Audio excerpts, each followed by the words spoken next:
ఎవరు ఏదో అంటున్నారని ఎందుకు ఆగిపోతున్నావు నువ్వు? నిందలేస్తారండి వెస్లీ గారు, అవమానిస్తున్నారండి, తక్కువ చేసి మాట్లాడుతున్నారండి. మాట్లాడతారు, ప్రజలు ఉంటారు అలాగా. ఆ కాలంలో ఉన్నారు, ఈ కాలంలో ఉంటారు, ప్రభు వచ్చేదాకా ఉంటానే ఉంటారు. వాళ్ళని ఒక్కరు కూడా ఆపలేరు. అయితే నువ్వు చేయాల్సిన పని ఏంటో తెలుసా? మనుషులు నీ గురించి చెడ్డగా మాట్లాడుతున్నారనో, తక్కువ చేసి మాట్లాడుతున్నారనో, హీనపరుస్తున్నారనో నీ ప్రయాణం నువ్వు ఆపాల్సిన అవసరం లేదు.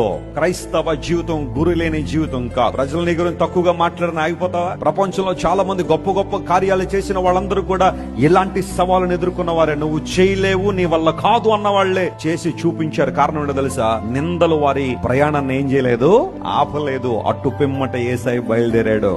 ప్రతికూలతల వెనుకకు లాగుతున్నా, అడుగడుగున ఆయన హీనపరిచే వాళ్ళున్నా, అడుగడుగున సాక్షాత్తు దేవుడి లోకానికి వచ్చాడని గుర్తించక ఆయన అవమానపరిచి గేలి చేసి హేళన చేసిన వాళ్ళున్నా. ఎంతమంది వెనకకు లాగుతున్నారు కదా, తప్పుగా మాట్లాడుతున్నారు కదా, మరి నేను వెళ్తానులే అని యేసు ప్రభు వెళ్ళిపోయారు. ఎక్కడికైతే నువ్వెందుకు ఆగిపోతున్నావు?